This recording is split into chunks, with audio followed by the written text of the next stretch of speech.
Okay, so how do we get friends? It seems like something that we only have to talk about, right? I mean, we knew how to make friends when we were little. We had friends in grade school. We went through high school with them. Something happens when you're a mom. And we've been talking about that for quite a while here inside Mom Master University. And that's exactly what we're talking about today. We're going to talk about the art of how to keep friends, how to win friends, how to care for friends, because isolation sometimes happens in motherhood, inevitably. However, we can create a garden of friends that can nourish us, that we can walk through life, and we can actually be a blessing to people around us. This can be part of your life as a mom. I know it sometimes feels challenging for us, but what we're going to walk through today in this entire series is exactly how to get friends. Maybe it's not that hard. Stay tuned.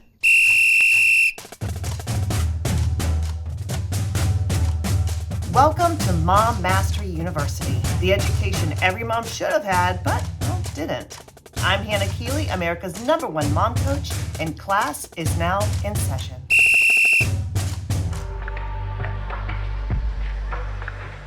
All right, we are at it again. How do we make and keep our friends? We've been talking about that now for a minute here inside Mom Master University. If you showed up for our first part of the entire coaching series, we talked about why we have a tendency to isolate as moms. In the second part, we learned about, what happens when we outgrow friends? What happens when we have to weed our friend garden? And today, what we're talking about, this is part 3 in the making and keeping of a friend, is this beautiful art of how to make friends. It seems like it wouldn't be that hard. Like it seems almost like automatic, right? So why does it become hard for us? That's what we learned already. Now, how do we make it happen? How can we make and keep friends? That's exactly what we're talking about today. And I want you to really focus, because what we're going to learn about today is not just like age-old wisdom, but I'm also going to share some insight with you that will help you develop personally so you attract those people who can just be a blessing to your life. Because we learned in part 2 about, not everyone fits in our garden, and sometimes there's some weeding we have to do. But how do we make sure that those friends we get are the ones that we really want to walk with through life? That's what we're going to talk about today. And I want to tell you a quick story about when I was 9 years old. One of my favorite places in the world to be, you're going to laugh at this, but one of my favorite places to be was an old shed in our backyard. I remember it so well. Sometimes, just as the youngest child, I would want to get out of the house. And as the youngest, my older siblings had better things to do than play with me. But often I found consolation in just being alone. And one of the things that I love to do, yes, I did have friends, but also as a youngest, sometimes, you have to find your own entertainment, right? But one of the things I loved to do was we lived in a house, and that in the back of the house, this tiny little house, like teeny, you could literally sit on the toilet, open the front door. Like it was a tiny house with a lot of kids. I'm the youngest of 5. But one thing I love to do is I would go in the backyard, and there was an old shed there. It had enough room for a chest freezer, a big old bookshelf, a lawnmower, and some other lawn equipment, and just enough room to walk through. But that chest freezer was bumped up right against the back wall of the shed. And right over that was a teeny tiny window, maybe not like 12 inches by 12 inches, just enough where you could roll it open and open up the vents there. So back in the country in South Carolina, we didn't have our house had like a window unit, right? But it was hot, it was muggy, but I loved being in that shed. And what I would do was, there's an old bookshelf full of books, and I would grab a book, sit on that chest freezer, open up the window just enough to open up those little vents and get some air circulation, and I would just read. At 9 years old, that was like my secret hideaway. I loved it so much. Well, my mom and dad, they had bookstores. They always collected books. A lot of these were self-improvement books. And I remember one day I walked in the shed that was my secret hideaway, right? And I grabbed a book off the shelf, and it was the book, How to Win Friends and Influence People by Dale Carnegie. I'm sure you've heard it. If you haven't, you absolutely, that's the next book that you're going to read. Old book, right? And it was called How to Win Friends and Influence People. And I remember getting that book off the shelf and sitting on that chest freezer and devouring it. And I was like, this is good. Like, this just shows me exactly what I need to do to win friends. Like I said, old as the hills. It is an old book, but a classic book. And when I read that book, it made an impact in my life, not just how to win friends, but how to be a friend, how to truly be authentic, how to show up with integrity, how to really care for people, how to put the concerns of other people before yours. And the wisdom of this book was so profound. And I want to share a little bit of that in this episode today of Mom Master University. And I'm going to add something to the book. Now, the book I'm going to share with you, it's almost like, I'm going to bring out these principles in the book and I'm going to share them with you and put my little like Hannah Ease to it, right? Like my little spin on it. But I want to share one thing. This is not in the book, but it's in my heart. And I want to share this with you. This is the first principle. Now I'm going to go through the principles in the book. Again, giving it my spin to it. But the first principle, I want to share this with you from my heart, is like attracts like. So there are 6 principles from the book, but there's 7 principles that I want to share with you in this episode. And the first principle is like attracts like. This is something that was not in the book, but I found out about it later and I started really putting this into practice and it blessed me in such a way. I want to share this with you. And probably the most profound principle of how to make friends, how to keep friends, is understand it all depends on the energy you carry. Like attracts like. When you have an energy that you want to bless people, guess what? People who want to bless you are going to just fall into your life. When you have an energy that you want to love people, there's going to be more people that want to love you.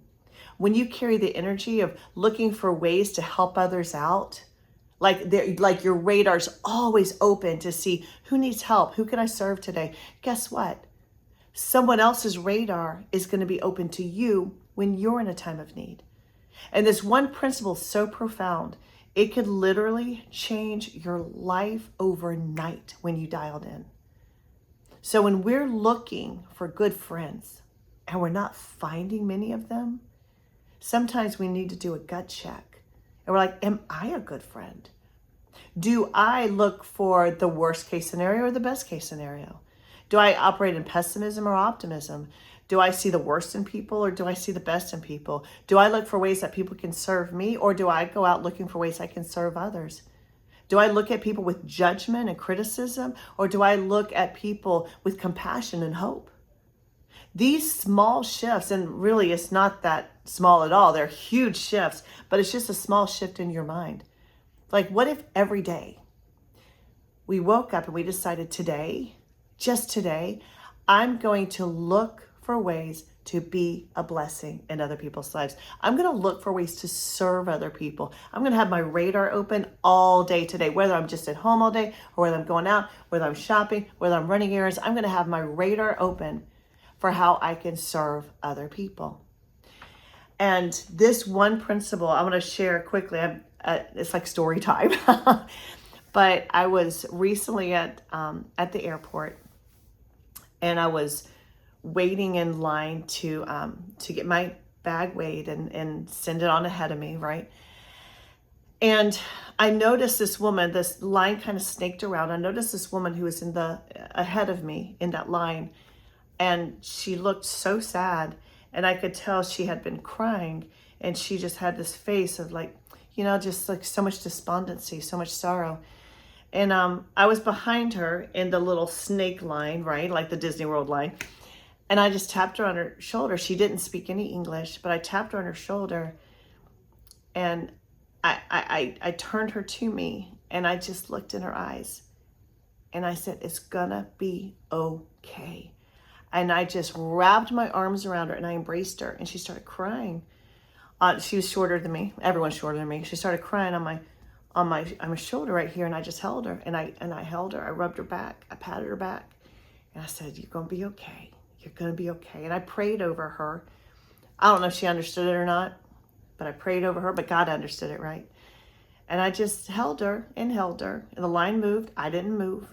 It was more important that I held her at that moment, and probably uncomfortable for other people. I don't care, right? And I just pulled her away from me, and I said, "You're gonna be okay." And she just looks at me and nods and smiles. And I gave her another hug. And I mean, I don't know what difference it made, but I saw someone who was hurting. You could feel that pain. It was like a tangible pain. And I'm not okay with pain. I'm not. I have to step in. So anyway, that all happened. And I went, now it's time to go through TSA, right? So I was in line for TSA. And this woman tapped me on the shoulder behind me. And she said, "I just have to tell you, I was in line with you when you dropped off your bag. And I cannot tell you how profoundly that act of love affected me." Like, I started crying. I called my husband immediately afterwards and I said, "Hi, honey, I just saw the most beautiful thing." I was like, "Oh my goodness, how amazing." Like, that's so crazy that it blessed you too. And she said, "Oh, absolutely. I can't even begin to tell you how that blessed me." Like, having the boldness to do that right there, no care for what other people thought.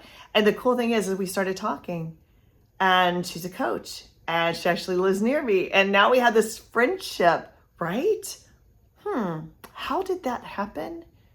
Because I was looking for a way to serve and not looking for someone to serve me. Now God opens up the right doors. You see, we never know. But when our heart is outside of us, looking for ways to give and care and love and serve, just like Jesus, all of a sudden people are drawn into your love vortex.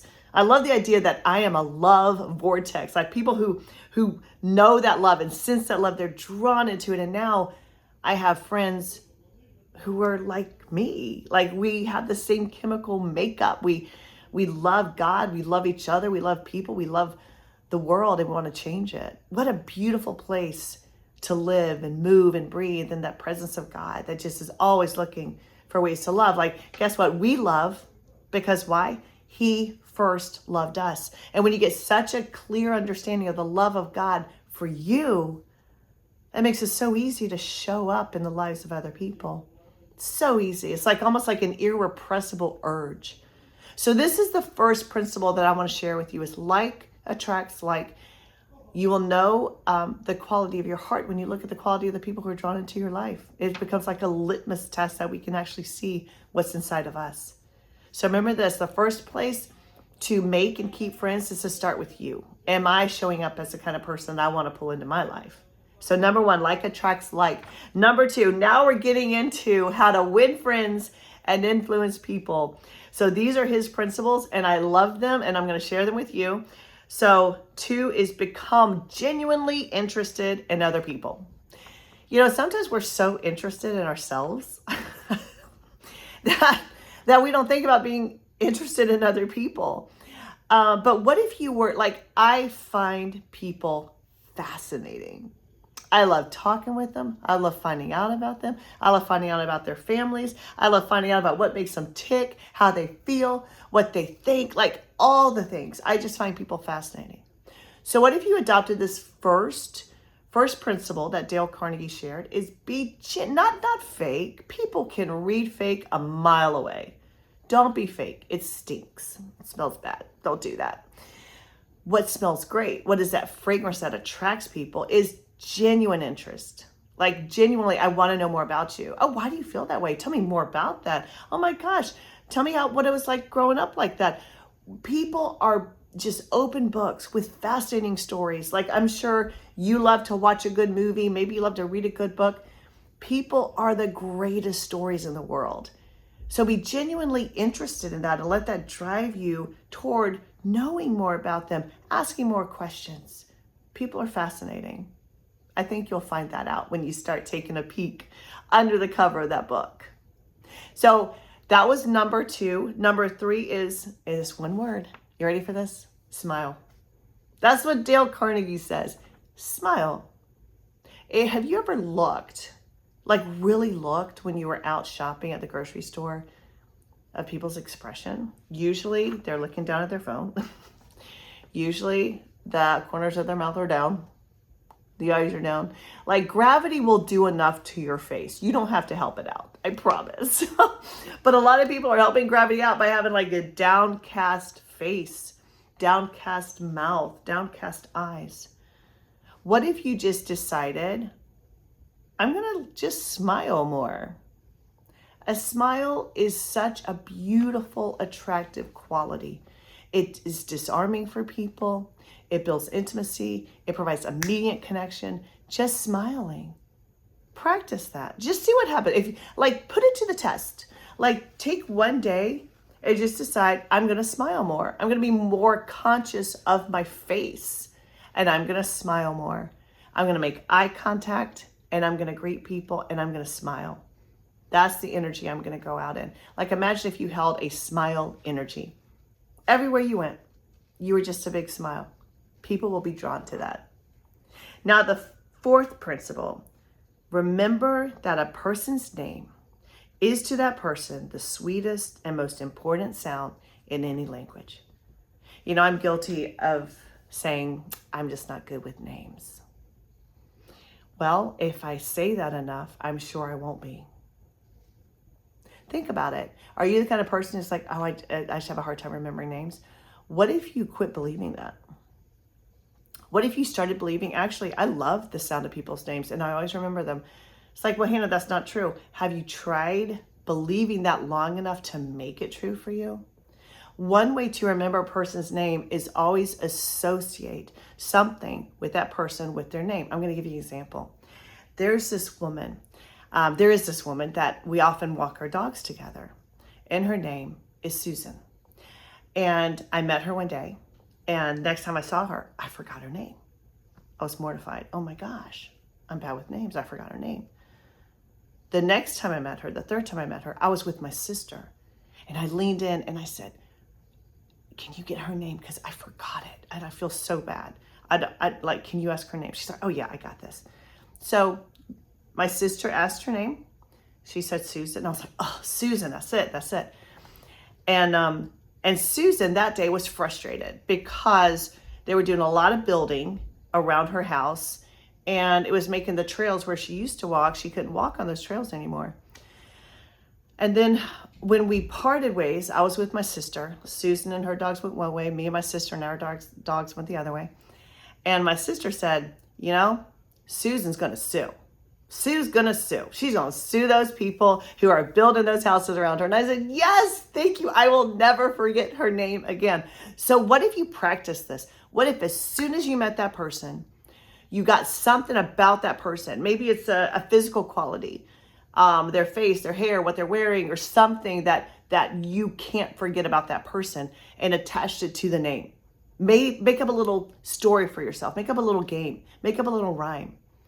And when you do that, that mnemonic device is so effective to help you remember someone's name. And guess what? Here's another way to remember their name. Say it more often. People love the sound of their names. The other day I was going down the road and I was talking with my husband on speaker and he was talking. Then he said, Hannah, and then said something. And I was like, oh my gosh, my name just sounds so beautiful when you say it. I didn't even remember what he said after it. I said, it sounds so beautiful. You always call me like sweetheart or honey or, you know, little like cute names, which are fine. But when he said my name, I was like, oh, it sounds so beautiful coming from you. People love the sound of their names. So practice saying their names more when you talk with them. Just in the conversation, weave it in and out because it builds an affinity, that person toward you, and it'll help you remember their name. All right, so we are on number 5. This is so important, y'all. Be a good listener. Be a good listener. It's not that hard. The main reason we are not good listeners, are you ready for this? Is we're listening for an opportunity to speak and not to understand. Did you get that? Most of the time we listen for an opportunity to speak, not to understand. What if you decide to switch that? What if you decided, I'm going to start listening to understand? Listen to people's conversation as if you're going to have a test on it later. Like, be so tuned in. Get all the details. Ask questions about it. Go deeper. Coaches are professionals at this. They are such good listeners because we have to go into their thoughts, into their mind, and help them like decode everything and make sense of their thoughts and get the best thoughts to move forward. Like, we are pros at listening. So what if you decided you're going to start being a great listener? How do you do that? Listen to understand. Don't listen for the pause. Like, some people, when they're listening, what they're actually doing is they're forming an opinion or a thought in their head to prepare to speak. So they're distracted from what someone's saying because they're in their own head forming the next line of conversation. Or maybe they're distracted and thinking about where they'd rather be or something they'd rather be doing. But what if you decided, I'm not going to listen and form my own thoughts on what to say. I'm going to let God give me the thoughts when the opportunity opens up. So don't look for them to be quiet so you can like say your thing. Start mastering the art of listening. Listen to understand. Now, what does this do? It actually does, it makes you a better listener, but also it makes you retain more information about the other person. And it does something else. It causes you to live outside of yourself. If you think about it, Jesus always lived outside of himself. There's one situation where there was a man who brought his child who was, they said, a demon takes hold of him, throws him in the fire, throws him in the water. I have to get him out of the fire. I have to get him out of the water. He said, please, can you cast this demon out of my son? And Jesus said the most amazing thing. He said this. He could have just cast the demon out. He could have spoken to the boy, but he spoke to the father. And he said this, how long has he been like this? Now that just hit me in my gut. And I'll tell you why. Because so often what we do is we're so quick to speak that we don't find out about another person's pain, their story, their successes, their failures, their emotions, their grief, their joy. We don't find out about that. And we go through life stuck in our own heads. Jesus lived outside of himself. And just that one question said to that parent, I'll help him, but I care about you too. This has to be hard on you. I'm sure it's been a struggle because you've been so concerned about him and trying to keep him alive, pull him out of the water, pull him out of the fire. How long has it been like this? Do you see that Jesus was not just after healing for the son, but he was after understanding the dad? What if we could live outside of ourselves and start getting more information about people, asking more questions, diving into their heart? That's how to win friends. That's how to make friends. That's how to keep friends. And they're the best friends. Because guess what? You're going to attract those people who live outside of themselves too. Okay, awesome. Number 6, talk in terms of the other person's interests. People love talking about their own interests.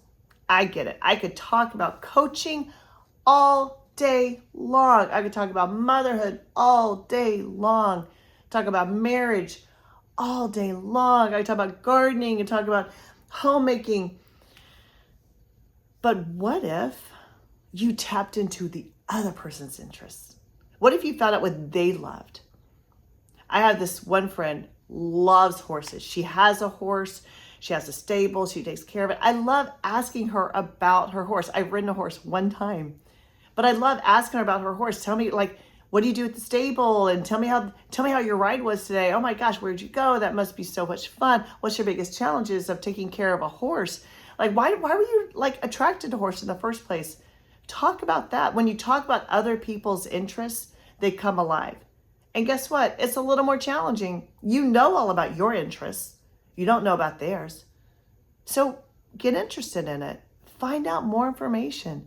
Dive into other people's lives. I'm telling you, it's the best storybook in the world. Now, the last one, and this is number 7, and this is so important. When you talk with people, make sure they feel significant and important. Did you know there are 4 core needs that everybody has? And guess which one is at the top of the list? Significance. People need to feel significant. What if you could be the person that God puts in their pathway to make them feel significant, to make them feel important, to speak to their qualities, their purpose, the reason they're in the world? I tell you, when you make people feel important, make them feel significant, what does that look like? It looks like giving them a call. You were thinking about them. You saw something and made them think of them. You congratulate them for doing something. You remember important things for them. You make them feel important. When you do that, you make someone feel significant. And when you make someone feel significant, guess what? You make them feel loved. What if it isn't that hard? What if it really isn't that hard to make and keep friends? What if you had to just check your energy, make sure like attracts like? And then a lot of these are common sense. The biggest barrier is we get stuck in our own heads. I have a thing I say, I tell it to coaches all the time. You get in your head, you're dead. When we always live in here, we're limited. But when we live outside of ourselves, just like Jesus showed us how to live, all of a sudden life becomes unlimited. Now we have friends all over the place. We have an amazing network of people who love like we love, who care like we care, who support like we support. And guess what we hear all the time? Laughter. Remember, laughter is one of the strongest energies. And when we get together with friends, that's what you're going to hear, especially if they're a bunch of master moms. Now, this brings us to doing the work. Make sure you don't stop here. This is just the warm-up. Make sure you get inside Mom Mastery University and click on this episode, because you will see it. It's going to be very clear right there, the making and keeping of a friend. And this is part 3. And make sure you go in there and do the action steps. It's called Doing the Work. I walk you through it in real time. We do the work together, because it's one thing to know something. It's a totally different thing to do something. So what we're going to do is we're going to do the work. Faith without works is dead. We don't stop here. So if you are not already a member inside Mom Mastery University, why not? It is amazing. It's a vault of all different mom coaches, over 300 different mom coaching programs for you. So go to mommastery.com, take the quiz, get inside, and you're going to find inside Mom Mastery University how you can do the work, so you can listen to this, apply it, and get the results, because there are friends out there who are waiting to meet you. So what about you, Mama? Are you ready to enroll in the only school that will not only change your life, but also your legacy? Go to Mom Mastery University, where we dive deep into the biblical principles that give ordinary moms extraordinary results. Get enrolled today.